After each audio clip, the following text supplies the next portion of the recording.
It's Ebro in the morning. Laura Stiles, Rosenberg, and Micheal Eric Dyson is on the program. Micheal Eric Dyson, sir. He's got a bestseller now for the last, how long? 6 weeks, man. All right. It's called Tears We Cannot Stop, A Sermon to White America. Now, how many books for you? How many books is this? This is the single author, 19, including the book I edited on Nas, 20. 20 books. Wow. Yes, sir. And your career began... In really 1989, another number. Listen to the funky drummer. I was in Hartford, Connecticut. I was getting a PhD at Princeton, left school after 3 years to teach there at the Hartford Seminary and then direct a poverty program, an anti-poverty project in Hartford, Connecticut in 89, and I've been teaching ever since, man. And where are you from? I'm from Detroit, Michigan. Okay. You know, so Motown raised. Were you Detroit bred. always on the education path? No doubt. I was on it, but, I got detoured. I grew up in the hood, West Side, the inner city, and I was, 8 years old when the riots of 1967 jumped off, and that opened my mind to this thing called race, because I'm asking my mother, why are these trails of smoke going into the sky? And she started talking to me about police brutality. Then, 1967. And then in 1968, with the death of Martin Luther King Jr., it just revolutionized my mind. I'd never heard anybody like that. I may not get there with you. I'm on the floor, 9 years old. But I want you to know tonight, we as a people will get to the promised land. And I was stunned. Never heard his name. The man was murdered. The next day, I sent off with all my little 9-year-old money for a 45 record of the excerpts of Martin Luther King Jr. and his greatest speeches. And it was a conversion experience like few others. His words were like containers of the ebony intensity of black life. And so I was converted and moved on that path. But then I became a teen father, 18 years old. I'd gone to prep school before that, repeated the 11th grade because they wanted you to have 2 years in under your belt. Went out there, got kicked out in my senior year, came back and went to night school, was an emergency substitute janitor in the schools of Detroit, city of Detroit, got my diploma in night school, hustled on the streets, had my son, got married, divorced, went to college at 21. So been trying to make up for lost time ever since. Became an ordained Baptist minister in that process as well. Wow. Is that directly influenced from Dr. King that wanted to take that path? No doubt. Dr. King, Malcolm X in terms of the street rhetoric, and my own pastor, Dr. Frederick Sampson, twice named by Ebony Magazine as one of the greatest 15 black preachers in America, which meant he was one of the 15 greatest preachers in America. So how did you figure out how to pursue the cause and fight for the things you believe in, and also have like a career where you could live well and have a family and do those things? That's complicated. Right, it is. Well, I tell my son now, he's 38 years old, I said, find something you would do if nobody ever paid you a dime to do it, and then figure out how to get paid doing it. So for me, it was a vocation, not just a career. It was a calling. That seems kind of hokey to people now, but I felt the urge and the impulse to serve humanity and to serve my brothers and sisters. I began giving speeches in public when I was 11 years old. I won my first oratorical contest at 11, got in the local newspaper. 12-year-old boy's plea against racism wins award. And I was talking then about, the possibility of brotherhood and sisterhood and people moving beyond where we were trapped. And so I knew that I wanted an investment in the political and social reality of life, but at the same time, I knew that I was called to do something else. I began to read James Baldwin. I began later on to read Ralph Ellison, and then after that, Toni Morrison. And those were exciting times for me, the intellectual process. Henry David Thoreau, Ralph Waldo Emerson. I got a gift when I was about 13, 14 years old. My next door neighbor in the hood was a black Republican. Her husband died, but black Republican, not like we got now. And so she said, I started to give these books to the local library, but I want to give them to you. It was the Harvard Classics. So 5-foot shelf of books of just incredible literature from the West, whether it was Richard Dana's 2 Years Before the Mast or, Gray's Elegy in the Courtyard, Full Many a Gem of Purest Ray Serene, The Dark Unfathomed Caves of Ocean Bare, Full Many a Flowers Born to Blush Unseen and Wasted Sweetness on the Desert Air. So they were spitting bars and lyrics long before the elegance of hip-hop culture came about. For me, I'm listening to, all of the great poets, Alfred Lord Tennyson, though much is taken, much abides, and though we are not now that strength which in old days moved earth and heaven, that which we are, one equal temper, heroic hearts, made weak by time, but strong in faith, to strive, to seek, to find, and not to yield. So I was like convinced by that poetic intensity, by the prefaces of Abraham Lincoln, the great speeches, all that stuff informed me, along with Motown. Right, I got sunshine on a cloudy day. When it's cold outside, I got the month of May. I guess you say, what can make me feel this way? My girl. That was equally poetic to me. And I saw no division between what was going on at that time in the streets with the popular music of the time and what's going on in terms of my learning. I couldn't find many outlets in school that would join those considerations. So later on, when I began to write about hip hop, I went on to get a PhD at Princeton. And I started writing about hip hop in my, first and second year of graduate school, professionally. We're talking about like what years is that? Like 86. So you're writing about, in 86, you're writing about the early 80s hip hop, like I won't say the origins, but close to it. But close to it, very close to it. And you're also watching at that time the people like KRS-One come on the scene. No right? doubt. And you're hearing Chuck. 8 seconds, a philosopher will begin to speak. Yeah. Elvis was a hero to most, but he never meant to me. Straight up racist, the sucker was simple and plain.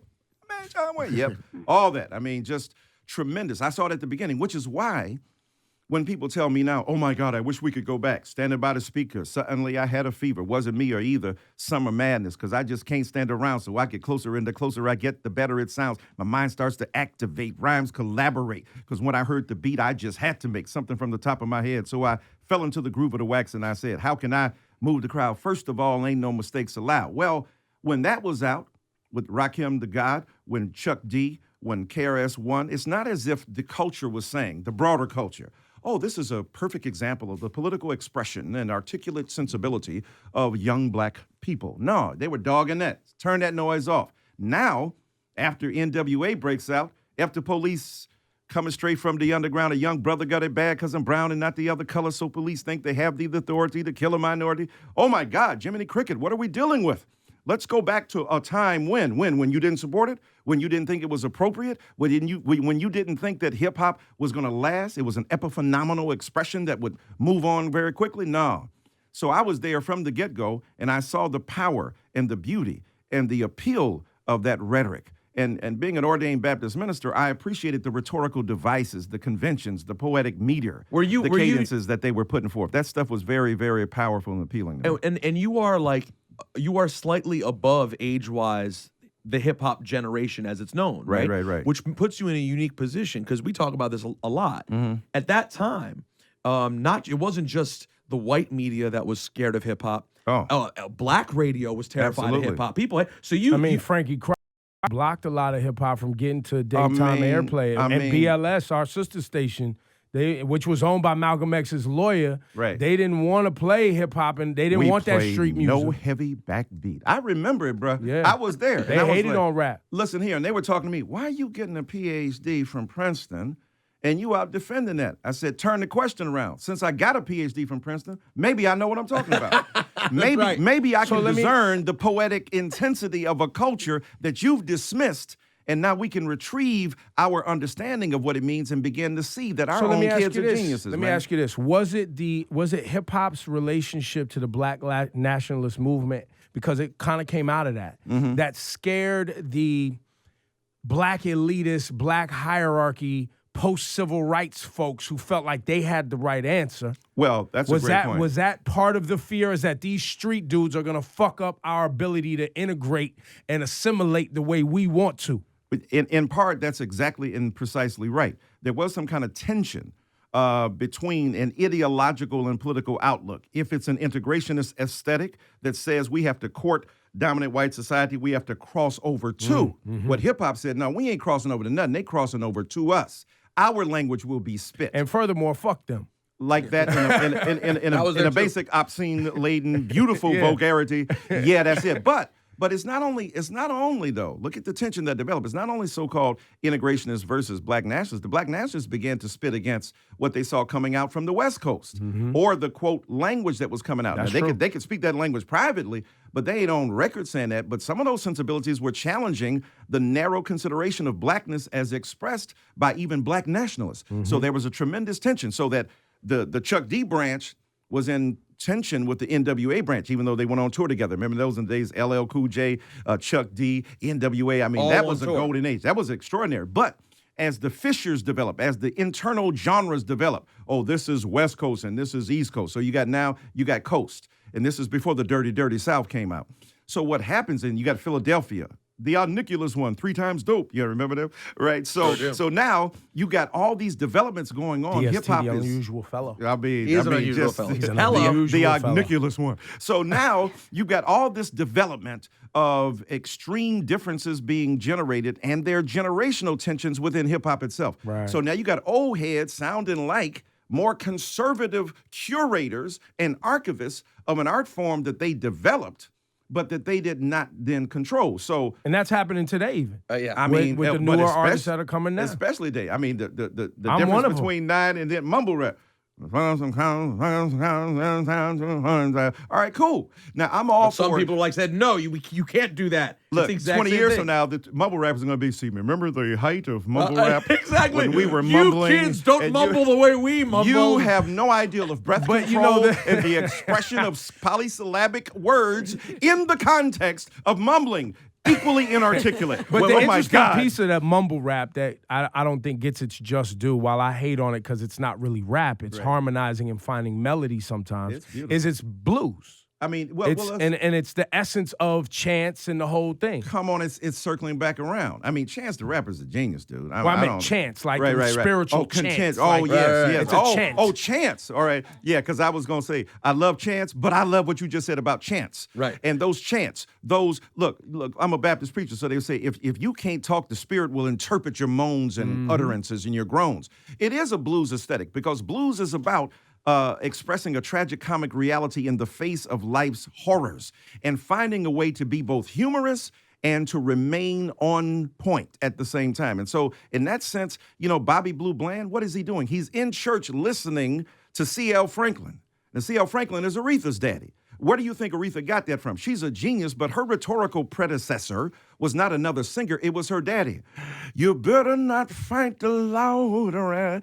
Oh, ha, yes, he will. Now you've got that chanted sermon heard by Bobby Blue Bland, who then goes, "Ah." Now he puts it into the blues aesthetic, and then they're nurturing each other. The profane and the religious are informing each other. So mumble rap, I'm with you. I think that any creative moment of these young people who are engaging in serious analysis, but also tonal expressions, because sometimes what you need is a groove. Well, sometimes what you need is a melody. Sometimes you need something to identify with you, just the beginning of the sound. So in that sense, I could identify with some of the mumble rap as well. All right, we got to.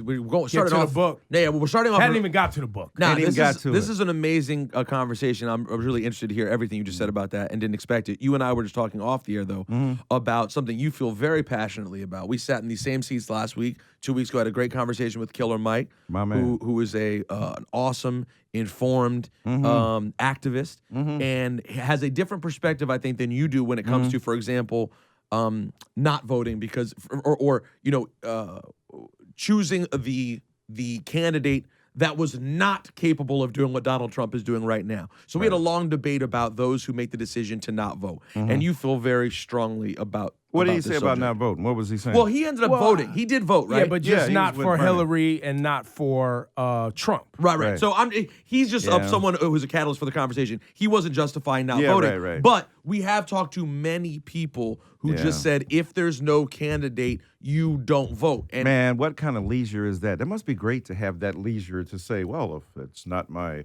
particular politics, then I'll refrain this time because the consequences are not lethal. Because there's no difference, of course, between Hillary Rodham Clinton and Donald Trump. Would Hillary Rodham Clinton have put into the West Wing an avowed white supremacist deriving his legitimacy from Breitbart News? And I smashed Breitbart on Bill Maher. We had a contretemps, as they say. We got down in a nasty kind of fight. He trying to holler at me. I said, sir, you don't even know And what to you're say his dealing name, with. who tried to Andrew holler at you? Breitbart. Andrew Breitbart. original Breitbart. Or the Breitbart, Got it. after whom that Breitbart News is named. And he was trying to come at me, you're a black studies scholar. I said, I teach religion, dude. I don't teach that. So first of all, your presumptuousness has blocked your understanding of what I do. Really, you got to get up early in the morning to come after me. Unless I sent for you, I didn't. But now that you're here, let me give you something to go home with. So the thing is, what did Muhammad Ali say? If you dream you're going to do that, you better wake up and apologize. So we got into it. I smashed him. It was a remarkable moment where we engaged. And now his legatees, like Steve Bannon, who are promoting a white nationalism. See, people trying to understand Donald Trump, there are legacies of crypto-fascism. There are legacies of political narcissism and egoism. But at the end of the day, it's also about he is the acceptable face of white supremacy, white innocence, white vulnerability. And he's the first toddler president. I mean, are you telling me there's no difference, right? Because everything he thinks he says, he has no restraint. He has no deferred gratification. And what he excretes into those diapers is then flung at us on social media. So for me, there is a huge difference between a woman of estimable political value, of a political pedigree that suggests that she has been engaged in this thing for 40 some odd years versus a dude who's never held an office as dog catcher. So is there a difference? Yes. She's not going to put Steve Bannon in place to shape the public policy of Donald Trump for the next 4 years. She's not going to put into place and nominate an attorney general who is racially charged, who has basically called black people the N-word and has been indifferent to our plight and predicament. And how do we know that that would bear out? He's already withdrawn the Department of Justice's support for an anti-voting rights ID law in Texas. So we know he's on a bad path, and she wouldn't have suggested the person, Mr. Gorsuch, for the Supreme Court that will have a significant impact, not only in the next 4 years, but if he's put on there, look, for a long, long time. So I'm telling you, there ain't no such thing as ain't no difference. All It's right, a so big difference. so when they make it's a huge difference. when people make the argument of the candidates, and listen, there's truth to this. You know, Ebro, when we had those people up here a few weeks ago, we were talking about what things are like in the hood right now. That even under Obama's administration, things were still terrible. Schools were still terrible. People weren't cared for. The Democrats don't speak to us. They assume they're going to get our votes. No one speaks to us. No one speaks to the community. They come out and they throw Jay-Z on stage. They throw Beyonce on stage to get a lot of people's votes, but don't do anything. Right. And I'm not saying that's inaccurate, because I think it is relatively accurate. Of course. But and thank God you can always listen to J and B, whatever the excuse. But go ahead. Exactly. Yes, you're right. But you're just pointing out that the evil that Donald Trump is capable of. Right. Here, This was an unusual election. Come on, Doc. Yes, of course. Don't strike, as I argue in my book, The Black Presidency, Barack Obama and the Politics of Race in America. Don't have this false equivalency between competing values, rival visions, that one is just as good as the other. They ain't. They are not the same thing. Now, it's true. Everything said about the Democrats and more can be argued. Their refusal to really acknowledge the fundamental level of anger that Killer Mike tapped into, that Bernie tapped into. But let's not romanticize Bernie. Bernie is the left-wing version of Trump on the right wing. Not in terms of politics or ideology, not in terms of what they believe. Extreme. They're elderly white men who have no idea about the complicated, nuanced, sophisticated implications of race. So that when Bernie Sanders says, look, it's class, and that we can subsume race under class. And then they ask him, well, what about the black people? Well, there are more black poor people and brown poor people than there are white, so they will be helped. Sir, not true. I was on a panel with the late, great Derek Bell. Remember the professor at Harvard who gave up his tenure because they didn't have a black tenured professor, and he said, who was a woman? He says, I'm not going back till they do. So he came to NYU, wrote Faces at the Bottom of the Well. Tremendous guy. I'm on a panel with him. He says, the communists were recruiting in Harlem, and they came to Harlem, and the black man said, okay, the revolution is coming. He said, let me ask you one question. I said, what's that? After the revolution comes, you still gonna be white? He said, oh, okay. Because what he understood was, no matter what your ideological position, left wing or right wing, are you telling me there's not enlightened liberal racism? Are you telling me that there are not people who think, oh, that's not me, I'm not Donald Trump, I've not fed into the paranoia that grips America? No, but you participate in practices every day that allow the accumulation of wealth to one people and not the other, that allow benefits and advantages to flow to your people and not others. So the point is that as much as I love Bernie Sanders and what he represents, he also was deeply and profoundly ill-educated and uneducated and undereducated about the issue of race. And all I'm saying to you is that on both sides there are problems, but don't pretend that Donald Trump is not far worse, far more lethal, and far more destructive to the interests of everyday, ordinary black and brown people than a Hillary Clinton. Hillary Clinton, more than Barack Obama, and maybe because she had white privilege, she could do this, talked about white privilege. She said, white folks, she said this up at the Schomburg in Harlem. She said, we must challenge our own sense of privilege and our unconscious and implicit bias. Now, that might be 101 for people who are hip,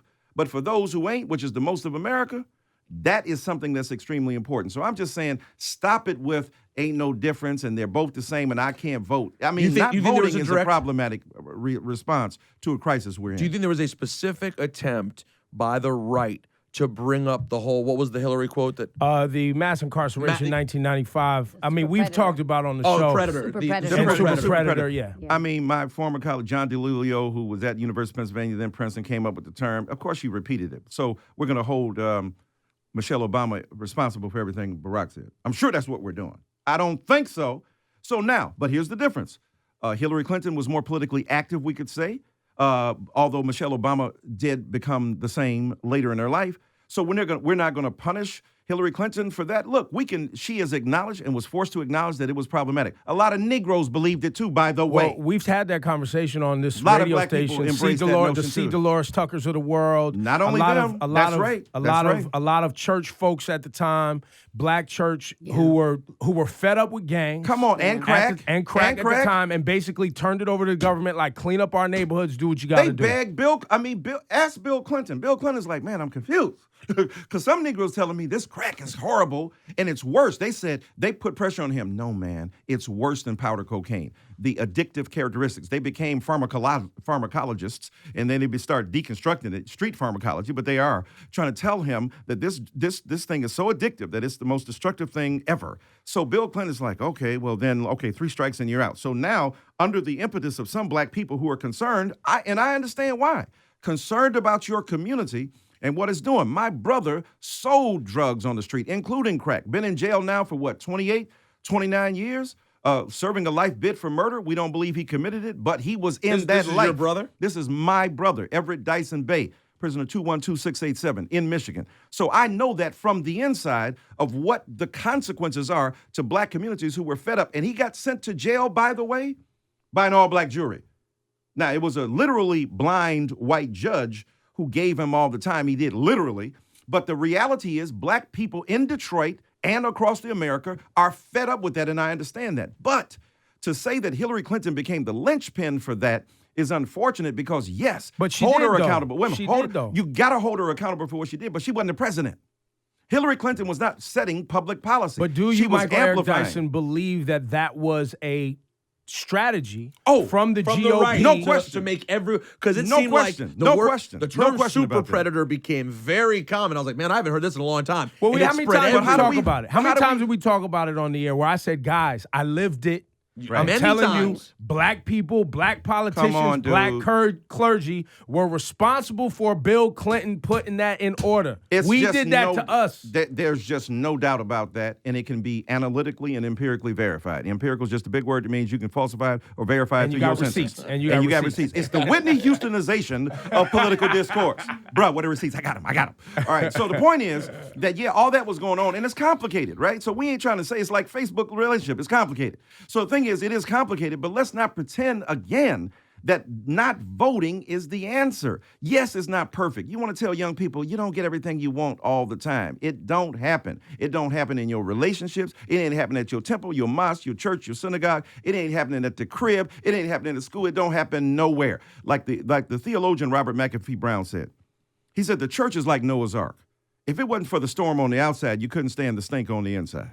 All right, it's a storm out there, homie. Good point. It's a storm out there. But it's a lot storm of out cows there. and dog shit in Oh, here. it's a lot of crap up in here. But guess what? The crap we was under, not were under, we was under, ain't nothing compared to what we're dealing with now with the lunacy and idiocy of a president who has been weaponizing white supremacy and white nationalism and deriving the logic of his governance from every wrong instinct about America that white nationalists and white supremacists have put forth. So that's what we're dealing with. And we know as much criticism as we might have put forth against Hillary Clinton. And by the way, Barack Obama, who said to black America, I'm not your president. Really? I'm not the president of black America. No crap, because we thought you were the head of the NAACP. Of course you're not the president of Black America, but you are the president of Black Americans, right? You not the aggregate of Black America, the 35, 40 million of us. Of course you ain't. But you are the president of all American citizens, and many of them happen to be Black, who voted for you 96% the first time, 93% the second time. So there was some strange politics with Barack Obama around the issue of race that we were unable to articulate, and of course, why? What do you consider strange? Strange in the sense that you go to Morehouse College and you tell those Morehouse men that they're people. Nobody's going to give you any kind of break for the fact that you are Black and that you're claiming racism. And in a global marketplace, you have to be prepared and make no excuses and do everything you're supposed to do to be the best. Well, okay, we get that, bruh, but you're coming to a graduation. And these people have done so. You act like you're talking to detention graduates, right? He didn't go to Barnard College up the road here to those predominantly white women and say, nobody wants to hear about sexism. We want to hear what you're doing in the global marketplace. It's because he knew he could pick on Black people and get away with it. It's like, I know none of y'all know it up in here, what it means to be in love with somebody more than they in love with you. Just a little bit. They can do whatever they want, and you'll justify it. Okay, bae. Okay, boo. Well, all the excuses. So Obama was the projected bae of Black America. And I get it. White people have had now, 44 presidents? We had one. I mean, white people bored. Yeah, another president, whatever. And we're going, that's the only one. So since he's the only one, we project onto him. And look, he's extraordinary in many ways. He bailed out the automobile industry. He put the economy on an equal footing with its past economic prosperity. He gave us Obamacare, and we're seeing how hard it is to destroy it and how hard it is to replace it. And many of the same white people who voted for Donald Trump against Hillary Clinton are now voting literally against their interests because they're the ones who are going to suffer. The people in Congress who are taken away got hooked up insurance. Why don't you tell them, give me what you got and let's call it a day. So the point is, Obama did some tremendous stuff, but he also was problematic. He went to the 50th anniversary of the March on Washington, I was sitting right there, and basically blamed Black people for the detour that we've taken into the lack of racial progress. So I'm just saying to you some strange things. I was sitting in the Congressional Black Caucus at their gala where he said, stop complaining, stop grumbling, take off your house slippers and put on your marching boots. Bruh, when you were knee-high to a tadpole, John Lewis was getting his cranium cracked in Selma, was getting beat, literally bled out as a result of his commitment, and you're now lecturing these people in a condescending fashion when you don't even recognize what produced you and made you who you are. So there were some problematic issues. But this sounds more nuanced and issues of communication than it is policy. What it is, it's double. What it is it's two-sided. And we've talked about this also, where I've got at people like, what did you expect from a president first? That's the job. Number one. Who happened to be Black. There you go, incidental blackness. So in this is the reality that on your side where you're like, yo, bro, I'm critical of you and I should be because we have expectations of you in this because we're the ones that put you there. And as I was on the other side going, I expect him to be a president who happens to be Black. Well, I'll tell you what. And I even went as farther than that. Y'all remember that where I said America's not ready for Barack Obama. Of course. But let me tell you this, though. Given the logic you've just articulated, let's take it from your side. Okay, we just want you to do what every other president has done. Not that we want. My expectation was that. I had low expectations. But I'm saying to you, even under the expectations we've had from every other president is you're going to at least deal with the issues that are serious to the country, right? Every president, Republican and Democrat, has had to deal with the issue of race. White, in one case, Black. All white presidents have had to grapple with it, whether they liked it, whether they dissed the issue, whether they tried. Richard Nixon embraced affirmative action because he wanted to break the white unions. And he knew that if he said, okay, let Black people in and let Latinos in, that's going to piss them off. And he thought they were going to subvert the union. So the point is, every president, a white male occupying that office, has had to respond to the issue of race. So I did have the expectation that at least it would count. And I'm going to tell you, here's my deeper expectation. Like you, I don't think he's going to wave a magic wand and stand up there and speak some Swahili, Rafiki Wakuumba, and then bring the kente cloth out and go, what? I didn't expect him to do that. But here's the point. That would have been lit. But don't, maybe on the last day, just step out. Just step out. His own anger translator. What up, bitch? I told you I'm tired of this. Okay. I take it out his cigarette. You know what? You know what I'm saying? Hold on, Michelle. Where my cool's at? So, right. Cool And, menthol. give me Give me my gold grill, god dang it. Because I've been living in public housing for 8 years. And that's what I'm doing, 1600 Pennsylvania Avenue. But what I did, so you don't expect him to do a bunch for, but don't do nothing against. Okay. And it was the unnecessary shots he took at Black America. Here's my point. If you were taking them at white folk, because let's be honest here too, in part, I'm not blaming Barack Obama for Donald Trump. I am saying his approach to race set up a person who would deal with it explicitly as opposed to implicitly, who would deal with it not when he was forced to, but because it was a force he reckoned with and he saw he could use it in destructive fashion. Obama refused to engage the issue of race. I get it. You're black. You're the first black president. You don't want to ghettoize yourself. And then but he got that's there different late, than though. He trying got to do. there in year 6 with race. Wasn't I mean, that more dude, recent? I mean, Like, come or on. 7 Well, towards he got the there. end. yeah. He got there. Hold on. After Trayvon Martin Right. is when he got there, when he Right. said, if I had a son like Trayvon, he'd be with me. But after Skip Gates, the Harvard professor, he learned a bad lesson. Remember, he said, the police were acting stupidly, and then he got shut down and people got mad at him. But here's my point. They got mad at you for talking about everything. See, black people go, well, my God, if he speaks about race, this will be horrible. Dude, if he opens his mouth to breathe, it was horrible. Well, if he talked about ISIS, if he talked about Al-Qaeda, Got if he crushed. talked about, every issue. So you're saying, why why isn't not that- say fuck it and at least talk about it? just flibberty gibbet. Now, let me take you somewhere else. Flibberty gibbet. We've had this, once again, we've had this conversation. We have these I thought Barack Obama would be more effective now Right. than he was in office. Like, I waited for this. This is what I'm interested in, to see what You a ain't got president. the power. You ain't got the power, Doc. I'm Michael Jordan. I'm going to speak about it after I retire. Nobody gives a darn then. When you retire, you ain't the same dude. Because let me tell you why it's the problem. Even in the community, though, even with young in the community, people, it's going to be great. But I'm saying, here's my point. You mean your public policy is my brother's keeper? Slow down, Mace. You're killing them. Are you telling me that Really? as president of the year, I got to go back. I got to go back every now and again to remind you of the roots. So I'm saying to you, for real, you mean you have at your beck and call. Look, you can be mad at Donald Trump if you want, but look at what this man is doing in terms of executive orders. He was like, look, you trying to block me?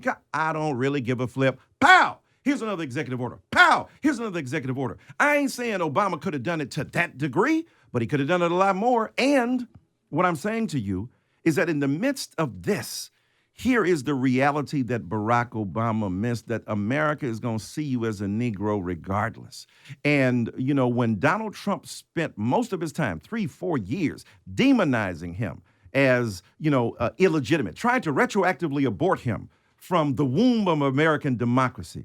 The bottom line, and at the end of the day, is you are a black person. And what Obama was doing, I think, was so deeply and profoundly problematic because, as you said, he waits to year 6. And then he says, black people are not making this up. We ain't been making up at all. But when you get out of office, you can do a lot of stuff. You could have done my brother's keeper once you're out of office. But when you have at your beck and call the ability to not only do executive orders, but to shape public policy in a way, not to say that there's a equivalence between police people and unarmed citizens. Dude, when they show up, there's a big difference. One has the legitimacy of the state behind him or her. They have an imprimatur of the badge and the gun. If they kill you, it can be justified and usually is. Whereas if Rafiki kills Poo-Poo and he gets caught, he going to jail. Now look, there is no equivalence between police people who deploy the force of the state against vulnerable black and brown bodies that are murdered or routinely killed without moral compunction or legal redress. Ain't nobody gonna hold them accountable. That's why it's important, by the way, vote down ballot. Not just president. Who are the prosecutors who make the determination whether or not those police are being held to account? That's right. That ain't just no presidential. That's in 2 years, y'all, with the midterm election. Please don't sleep on the fact that we could deny Donald Trump either the House or the Senate so that he couldn't so that they can't rubber stamp his political policies and put them into effect. So all of that is very real. And I think Obama missed that boat of when you get out, you can do a lot of stuff. You can give some speeches, you can organize some stuff. But bruh, when you got your hand on the power, when you can shape public policy, but here's the problem. He believed, honestly, and I was in the White House. The reason I know that is because he told me, and I shared with him my disagreement with him, not nastily, but I dissented strongly. Obama says, basically, a rising tide will lift all boats. That if we do well for everybody, the disproportionate number of people who will be helped are black and brown. I said, sir, if that were the case, the Constitution would have been enough, right? The Declaration of Independence already said all men, right? But we knew, even as it said all men, women are excluded and black people are excluded. So I said, all and universal has never dealt with the specificity and particularity of our situation. Then I said this, if you go to the hospital, at the emergency ward, and you're sick, you don't get medicine. If you've got a hangnail, you get aspirin. If you've got diabetes, you get insulin. And if you've got cancer, you get chemotherapy. Medicines like public policies are best when they are targeted toward the ills they are meant to relieve. And Obama never saw that you got to deal with, what, at the height, 16.2% black unemployment. If that had been a white man in that office, we'd have been marching around the White House. How in the world have you allowed unemployment to spike to that level? So part of the problem was our blindness in terms of our reverie for him. And look, he's a remarkable man. I've known him since 92. I first met Obama when we were on a panel with Cheryl Lee Ralph and me and him. And I knew he was a brother because we later said, hey, man, I wasn't paying attention to you. You weren't paying attention to me. We were looking at Cheryl Lee Ralph. Let's just be real. Don't put his business out there. He's a married man. What are you doing? In the presence of such sweet and beautiful and brown chocolate and brilliance, we know that Cheryl Lee Ralph transfixed us. Yes. But the reality is that Obama, I've known him since then. He's a good guy, an amazing human being, but at the same time, there is the point you were making earlier that you all have discussed on this show before is the fact that Democrats have then blinkered us, hoodwinked us, abused us in many ways, taken us for granted.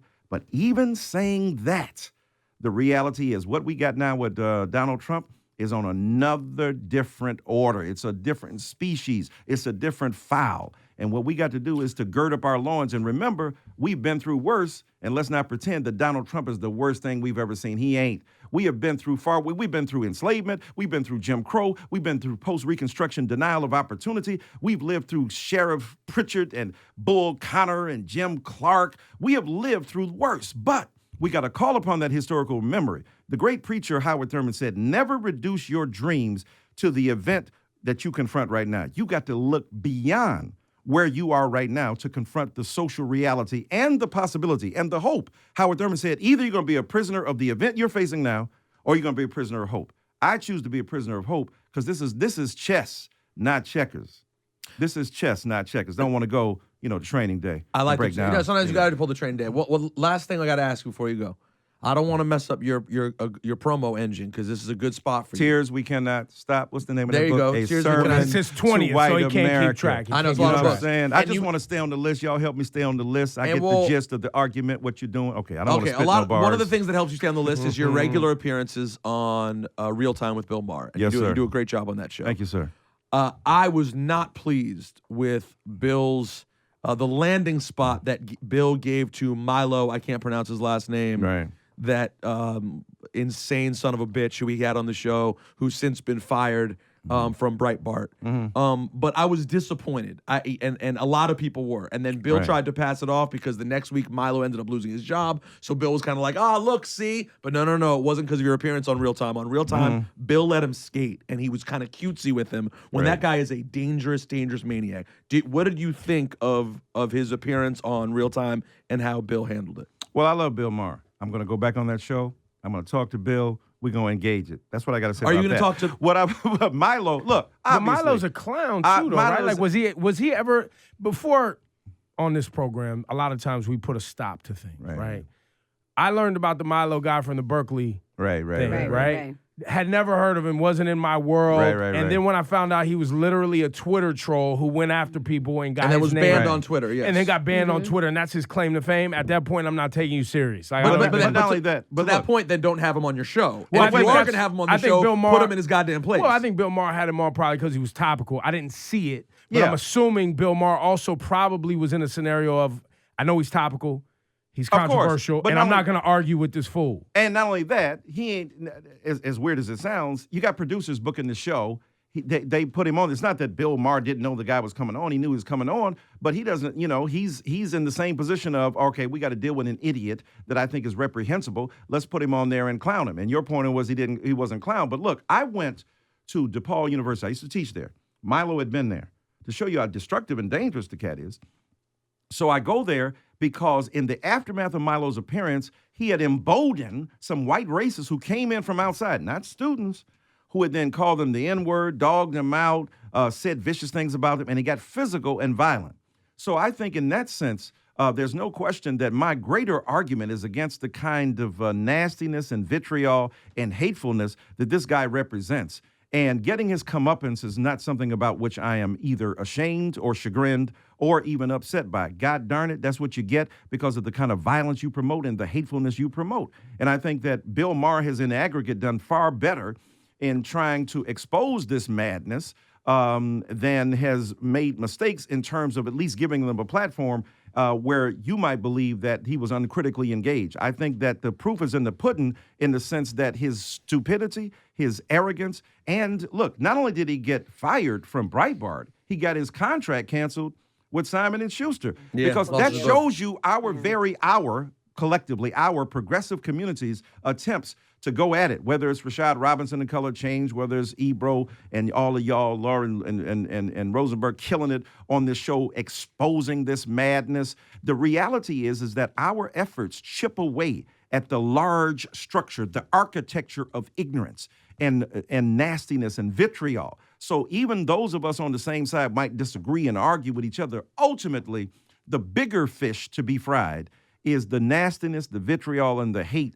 that are put forth. That's why in my book, Tears We Cannot Stop. Can't even remember the title. He still doesn't know. He got 20 bucks. We Cannot He got Stop. 20 bucks. Sermon to White America. What I'm trying to say is that I want to ask white brothers and sisters, look, you've been skating by on race. You ain't been challenged on it. You don't even think about yourself as having a race. You're just like men. Men think gender. Well, that's women and what they do. No, dude, you have a gender too. And it can be often toxic. Your masculinity can be toxic. So in the same way, white folk are not even taught to think about having a race. So I want to deconstruct that. I want to pull the cover from beneath them, so to speak, not nastily, but gently by saying whiteness has been destructive. And I'm going to tell you what. Donald Trump is the face of everything I'm talking about in this book. Donald Trump's presidency is what black and brown and other First Nation indigenous people have been trying to say forever. Whiteness can destroy your life and mess you up. How do you know? Look at Donald Trump. And for the first time, many white people are victims of whiteness in a way that they had never known before. And a lot of white people come to me, wait a minute, white privilege? How do I have that? I'm poor and white. First of all, you can pull that lever or dimple that Chad. So you put this guy in office. You got tremendous power. But secondly, if you have an encounter with the police on the street and you live to tell about it, you got white privilege in a way that many other people don't. So what I'm trying to argue in this book is come to grips with whiteness, engage it, talk about what produced Donald Trump. Donald Trump, Frankenstein is the name of the monster, of the doctor, not the monster. So what created him? Mitch McConnell, Eric Cantor, John Boehner, Paul Ryan. Y'all have an organic relationship to the vitriol that we see manifest in Donald Trump, and that's what I'm trying to argue in this book. And I want to tell you, before this interview, I've watched you for a long time. I watched you quote hip-hop lyrics, and I always was like, yo, is he really a hip-hop fan, or is he doing that to just, like, be cool and young and relevant? I wasn't sure, and I'm glad to learn that you're really a hip-hop fan. Oh, that was Because sometimes I was like, takeaway. I was always like, I don't know. That? I mean, I write. Doing that. You sounded like that when you said it. I keep doing that? Because I write books like niggas write hooks. That's why. So, Michael Eric Dyson, you told us you ran into Kanye West. And, yes, sir. You were in L.A., and what happened? I'm telling you, it was kind of bizarre and kind of interesting. It wasn't quite Get Out, but it was interesting nonetheless. It wasn't a horror story, but it was great. So I did an interview with the Young Turks. I'm there in this kind of strip mall in L.A., desolate place, late at night. I come out the door, and I say, Is that Kanye? And Kanye with another young man. And we see each other, much respect. He tells his young man, he's asked, do you know who this is? Oh, yes, sir. Much respect for Mr. Dyson. We chop it up a little bit. He gives me his new info. We talk. I get into the car where the literary escort, that's not salacious. Holla. But so in the car, knock, knock, knock. And I said, yes. And it's Kanye. He said, can I talk to you for a second? Yes. 45 minutes. We talking. We chopping it up. His views on Trump. His visit to Trump, mental health. And I'm trying to give him the best advice I can, telling him how I feel, respecting his genius, as he already knows. One of the greatest creative forces hip-hop has ever seen. Music's bar ever seen. none. Yeah. Well, I mean, there it is. I mean, no question. But it always takes the guff, the nastiness, the viciousness outside that creates the tension. So I'm talking to him and I'm saying, as the old people say, if you ain't at the table, you own the menu. So the question is, how do you get played and how do you play out your understanding of your relationship to this man? Because you could like him as an individual. I ran into Donald Trump at 30 Rock. The elevators open up. This is about 1.5 years, 2 years ago. He goes, you've been very hard on me. Yeah. And he goes, but if I had your pipes and I'd had your brains, I'd be president now. Takes a picture with me on the side, introduces me to his long line of people. This is the smartest man in America, blah, blah, blah. I get the personal charisma, but the consequence of your political actions have undermined everything that I stand for, and I got to oppose you tooth and nail. So I understand his personal charisma. Kanye likes him as a person. I get that. I said, ain't no problem with that. The problem is, I think, Brother Kanye, is that your genius is being deployed in defense of arguments that you could never make. Here you are with amazing courage standing up to a sitting president. George Bush does not care for black people. One of the most remarkable moments. That's one of the hardest things hip hop has ever done. Forget all this calling somebody's name and getting in some beat. That was on a telethon, raising money. Live, unscripted. He called out the president of the United States of America, and not only called him out, told us that he didn't care. Not individually. He don't know George Bush. He's talking about George Bush as the representative of the government, the face of the government that was blithely indifferent and oblivious to those people who were suffering in Hurricane Katrina. One of the hardest things hip-hop has ever done. And number two, when he stood up against the powers that be through Taylor Swift. Taylor Swift, I love her, a prodigy, been writing songs since she's been 15, incredible. But the award that night, the Moon Man, I was sitting right there, goes to the best video.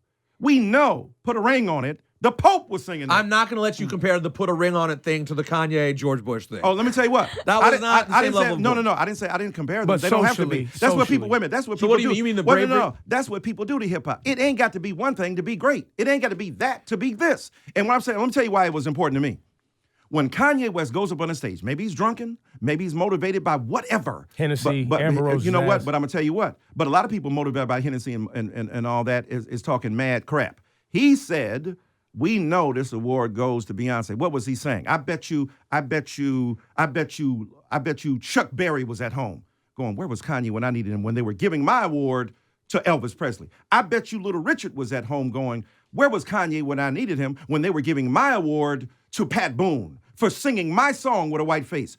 The point Kanye was making that was deep and profound, and I texted Jay and told him this. I said, Jay, I'm not down with the people dogging Kanye. I wrote him a whole thing. He sent it to Kanye at that point. I said, what Kanye West did was to make us understand that black artists and brown artists have historically been underrepresented, underrecognized for their expression of genius and have been marginalized for and deferred to by inferior white talent that can never live up to it. We saw this with Beyonce at the last Grammys, the greatest entertainer in the world today, releasing an epic album like Lemonade against 25 and Hello. No disrespect to Hello, to Miss Adele. Love her and respect what she does. So that was his point. So when I talked to Kanye, I said, sir, you have such a track record for genius, an incredible fertility of mind, and you're honest about struggling with mental health in a way that many people of color, forget that, many Americans won't even recognize. Mm-hmm. So we talked about that. We went back and forth. I gave him some of my advice about what I would do with Donald Trump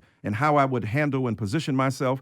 Not because he needed what I had to say, but as a brother who loves him, who appreciates his genius, I wanted to preserve that for the people and not see him just chumped and clowned as somebody who's just merely out of control. There is significant value to having an open conversation, as Kendrick Lamar has done, in terms of depression, in terms of mental health. Because if we don't deal with that, that's one of the beautiful things I think about Black Lives Matter. When they talk about mental health and they talk about safe spaces, but especially self-care. That's something that older people like me used to laugh at.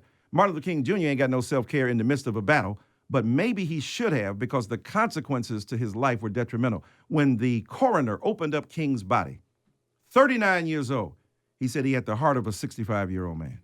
This is what happens when we are so deeply and profoundly dedicated, and Martin Luther King Jr., the greatest American that ever lived to me, but the consequences to our bodies and minds and spirits are not often spoken about, and Kanye West and I had that conversation. So are you telling us right now, because we all love Kanye's music, are you telling us right now that what Kanye did when he got on stage and said if he would have voted, he would have voted for Trump, and being a part of that press dog and pony show with Trump, taking photos in the lobby, was a part of a greater mental health issue, or you're telling us that Kanye didn't understand and was out of touch in that moment and knows that he made a mistake? What are you saying? He certainly knows. He certainly knows that was detrimental in many ways, and he certainly also knows that if you're on a high and a low, as it is when you're bipolar, or you have a struggle with a certain form of depression where you go great depths of sadness and pain and heights of extraordinary ecstasy, I think he was on one of those binges, so to speak. And I think that I'm not ascribing his political choices, because in his own soul, he had an appreciation for Donald Trump, which I can identify with and understand. we have people we know that have said Donald Trump's fun. Like, no hung doubt, out with him. no He's doubt. a cool guy. But whatever. you can all fascists can do that too. But we're talking about the Hitler was a political ball. I mean, come Loved on. him. Yeah, Personally, a wrecking ball. No, yeah, a not what he wrecking ball. did. No. Yeah, a wrecking you hung ball. out with him. He was so charming and nice. I can't not co-sign that. But what I'm saying, I got it. Don't worry. But what I'm saying is that obviously he was in one of those moments. And here's the thing: we would rather demonize him than go, you know what? Let's back up a little bit.